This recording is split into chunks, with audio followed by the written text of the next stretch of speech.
Okay students, अभी हम लोग बात करेंगे कंसंट्रेशन टर्म्स का। सबसे पहले मैं आपको बता रहा हूँ कंसंट्रेशन टर्म तो 11th में बेटा आपने बहुत सारी चीजें सीख रखा है, ठीक है, कोई दिक्कत ना है। बट जो जो अपन को बेटा इंपॉर्टेंट कंसंट्रेशन टर्म्स है वहाँ यहाँ पे हर एक चर्चा करेंगे। सबसे पहले बेटा मैं आपको कंसंट्रेशन में एक टर्म सिखाने वाला हूँ जिसका नाम है बेटा परसेंटेज, ठीक है। परसेंटेज में अपन बेटा 3 चीज सीखने वाले हैं, ठीक है। सबसे पहले मैं आपको W/W सिखाऊंगा, दैट मीन्स बेटा आप इसको M/M भी बोल सकते हैं। केमिस्ट्री में बेटा वेट और मास में कोई आप चिंता ना करना, कोई फर्क ना समझना, ठीक है। फिजिक्स में बेटा बहुत जमीन आसमान का फर्क हो जाता है। केमिस्ट्री में आप जनरली वेट और मास हम लोग एक ही चीज में, कभी वेट बोल दिया कभी मास बोल दिया तो बेचैन ना हो जाना, सर क्या मजाक है सर, कभी आप वेट बोलते कभी मास बोलते, एक चीज से बोला करो, है ना भाई। कभी बोल सकता हूँ इसलिए मैं दोनों लिख दिया, W/W और M/M। सबसे पहले मैं आपको परसेंटेज में पहला टर्म सिखाना चाहता हूँ, इसकी डिफिनेशन सुनो। W/W बोलता है कि amount of solute in gram present in 100 gram of solution. यार क्या बोल रहे हो sir, amount of solute in gram, definition लिख लो मेरे साथ, मैं जो बोल रहा हूं W/W के सामने, amount of solute in gram present in 100 gram of solution. That means sir अपन क्या कर सकते हैं, W/W इज इक्वल टू ऐसे, amount of solute in GM oh my god, GM तो सर सुबह सुबह भेजते हैं हम लोग, गुड मॉर्निंग यार, वो वाला ना है ये, वो वाला ना है, ग्राम वाला है ये समझ रहे हो। Amount of solute in GM upon total mass of solution into GM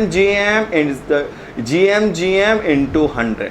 क्या बात है सर, W/W परसेंटेज का अगर अपन को फॉर्मूला लिखना है तो amount of solute in gram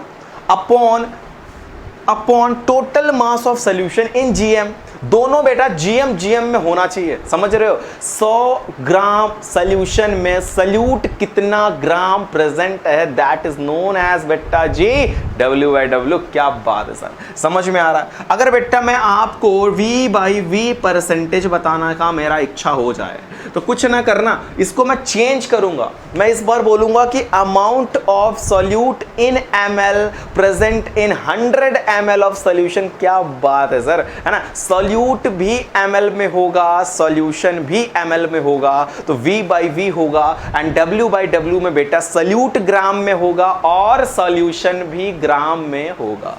that means यहां पे बेटा जी लिखोगे तुम amount of solute in ml। क्या बात है, टोटल वॉल्यूम लिखना इस बार, मास ना लिखना इस बार, total volume of solution in ml।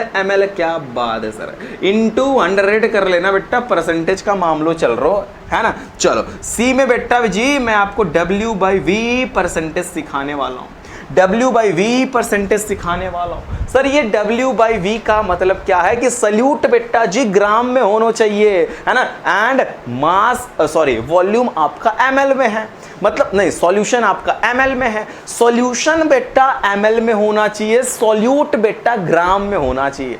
ऐसे डिफिनेशन, इधर आओ डिफिनेशन ऐसे बोलना, अमाउंट ऑफ सॉल्यूट, एक सेकंड बेटा कैमरा हिल रहो कैमरा, ठीक है। Amount of solute in GM present in 100 ml of solution. क्या बात है सर, कुछ है ही ना, क्या पढ़ा रहे हो तुम ये, है ना। Amount of solute in GM upon total mass of solution in ml into 100 कर लेना। यार क्या बात है सर, सुनो इसको पढ़ने का सिस्टम में बता देता हूं मैं। कभी कभी आपकी कॉपी में लिखा रहेगा बेटा 5% H2SO, 5% W/W, है ना, ऑफ H2SO4 लिख दिया, मान लो सपोज करो 5% W/W of H2SO4। That means बेटा 100 ग्राम सॉल्यूशन में 5 ग्राम H2SO4 प्रेजेंट है। जब भी बेटा ऐसे लिखो X परसेंटेज लिख दे कि X percentage sulphuric acid present in X percentage sulphuric acid present in 100 ग्राम, मतलब ऐसे W/W, X percentage of W/W अगर रहेगा सल्फ्यूरिक का, तो बेटा तुम ऐसे बोलोगे कि X gram sulphuric present in 100 gram of sulphuric.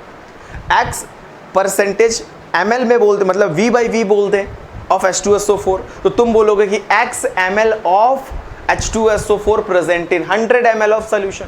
समझ में आ रहा क्या बोल रहा हूं, जितना परसेंटेज रहेगा वो 100 में रहेगा, that means 25% W/W of H2SO4 है, दैट मीन्स अपन बोलेंगे कि 25 gram of H2SO4 will present into 100 gram of solution, 100 gram of solution. That is the point, that is the point. समझ में आया? इजी है कि नहीं है? डेफिनेशन भी मैंने बेटा बता दिया, नोट कर लिया जाए, कृपया करके नोट करें।